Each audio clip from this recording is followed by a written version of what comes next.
Welcome back to my channel, guys. As I said before, my name is Tracy Ann, and I wanted to share what I did after we were diagnosed, after Avery was diagnosed with autism, PDD-NOS, pervasive developmental disorder, not otherwise specified, autism basically. All of it fall in the same umbrella. When he was first diagnosed, usually parents, especially me, I went through a grieving process. This is new to me. I have to be strong for my son, but then I'm also a human being, and I had a breakdown. But after I had the breakdown and I realized that I have to do my best to try to help him as much as possible, I was geared. I was all in. As I said, I'm his biggest advocate. The first thing we did was found out what the next steps were. The next steps were early intervention. And what early intervention is used to describe the services and support that are available to babies and young children. So Avery was about maybe 14 to 15 months. So they help with developmental delays and disability in families. That may include speech, physical therapy, and other types of services such as OT, occupational therapy. But speech was the most important. And they actually denied speech for Avery, even though Avery was only saying maybe a couple words like mama, up. He wasn't really saying a lot. And when I thought about all this stuff later on, after I had the evaluations and I thought about all the stuff that they basically asked me about was, did he ever point? Did he ever, ask me for anything? Did he ever say, I need this, or even try to show eye contact? And I said, now that I think about it, I'm a first-time mom, so I never really noticed. I just always thought that he was just quiet. And these are the signs that you have to look out for. He was really quiet. He didn't coo, but as I said again, I was a first-time mom, so I didn't even notice that something was wrong. I was home with him, so I just assumed that he was hungry. I assumed he needed to be changed. I just assumed he was just really quiet. Thought he was just a quiet baby. But it turned out that, something was really wrong. And I was concerned way after I had went to the birthday party. I really realized something wasn't right with him. And so early intervention, we started to do ABA services. I don't know how it goes in other states, but in New York, they come to the house. All of my services was provided in the house, the OT, the speech, and you have a choice if you wanted to go to a center-based program to get some of the services as well. And I did that because I wanted Avery to be, around other kids to socialize. So I chose to send him to a center-based for 2 hours, which I used to go to. I used to get on the bus with him, sat in a seat next to him, and we went to a center-based program, and that was called Thursday's Child, which was wonderful. They're the first people that helped me to let my son see, just look at me, because as I said before, there was no eye contact. He didn't look me in my eye, and I never even noticed that before the evaluation, that he wasn't looking at me. There was no eye contact. You call him and it's just like he couldn't even hear you. He wouldn't even respond to his name. And Thursday's Child helped with making that happen. And then he was there for a few months. And then after Thursday's Child, we had to choose a preschool. So I had to go in to do interviews for school. I actually got a list of schools when I did the IEP meeting.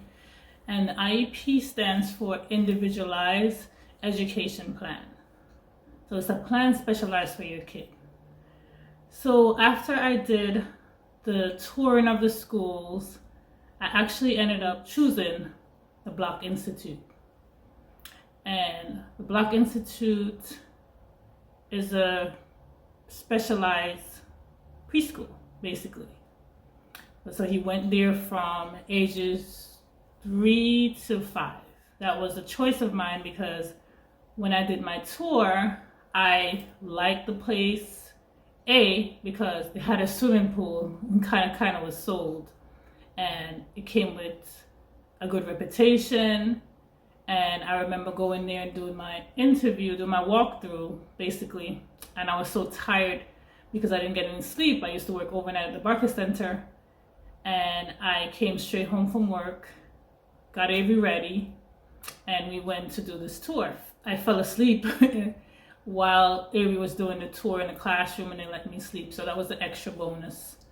So the block actually helped Avery to do a bunch of things. They were wonderful in helping him with fine motor skills, develop language, cognitive language communication. They did physical therapy, they did occupational therapy, speech, counseling, etc. Bunch of things to get them prepared basically for a kindergartner or for the world, or just to develop life skills. So I was very happy with the results when Avery went there. He actually went there in the summertime when he wasn't even there anymore. They had a program, respite holidays. So when he had no school, he used to go there and swim and do regular daily activities.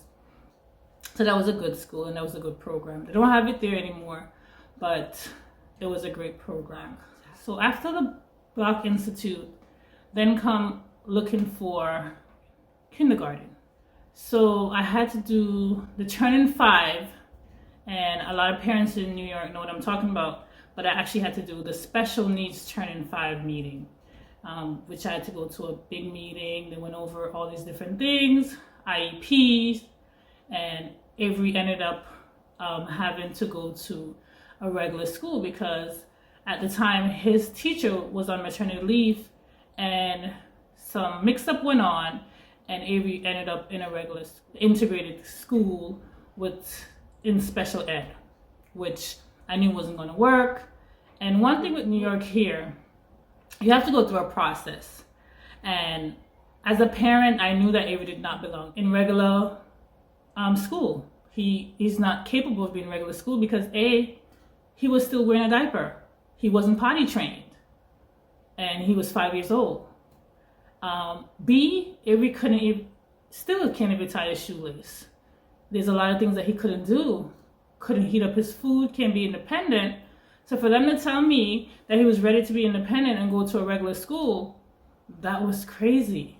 So I knew that wasn't gonna work.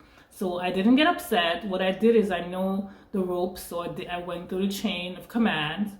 I went to the school, I spoke to them, I said, hey, my son is gonna be coming here in September, but I know for a fact he's not gonna be here for long because I'm in the process of getting him back into a special needs school and not a special ed classroom. And it's a big difference because when you're in a special ed classroom, basically you're independent. How can a child be independent if they can't even use the bathroom or know what to do, where to go, how to get their lunch out? They would send him to the cafeteria, and my poor baby wouldn't even know what to do. He couldn't open his lunch. He would come home with his lunch still in the bag because he had no clue how to open it and heat up his own lunch. And there was nothing that they could do about it. They just have to let nature run its course. So what happened is that when he would have to use the bathroom, or he went to the bathroom or gone to the bathroom, they will call me and I had to be on standby to go change him, right? I had to be on standby, so I couldn't work, or if I was working, they will understand my situation. I would have to leave and go change my baby. And yes, he had a para, but a para in a regular school is different from a para in a special needs school. So the paras are not toilet trained, or they're not supposed to take them to the bathroom, which was an issue. So when Avery would use the bathroom, the para couldn't change him. But if he was in a special needs school, no one would call me. Everyone there is trained to take care of the kids. So this went on for about a month. I went to that school very often, and I had no choice but to bring him to the school till everything was sorted out. So I did that. I knew what school I wanted him to go to, so I already had a school chosen, which was the children's school, and I went in to do my tour, and I decided that's where he was going, went to the proper channels, got him into that school, and took him there, and he was flourishing. The first day he went in, he was just so happy to be regular. He knew he was home. Like, you could see it on his face, and that's when we met Miss Allison, and things changed from there. Like, Avery was happy, he was home, I was comfortable. I know that I didn't have to worry about getting a phone call that I had to come to the school to change his diaper. Children's school has been his home now since then. So since kindergarten, and now he's in the 4th grade. And we have had a wonderful relationship with the school, with the staff. They have helped us tremendously. They have been in our corner. My son is learning so much, growing so much. He can read, he can write. There's a lot of things that he's still lacking, and a lot of things that he still struggles with, especially behavioral problems. Behavioral problems are our worst friend or enemy friend. But we're still working on it, and they're still working on it, and they still take care of my son.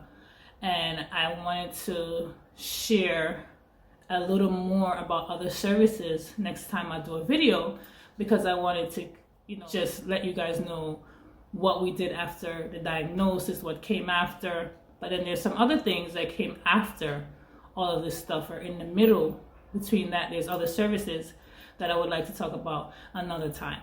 So thank you so much for watching my channel, and don't forget to subscribe.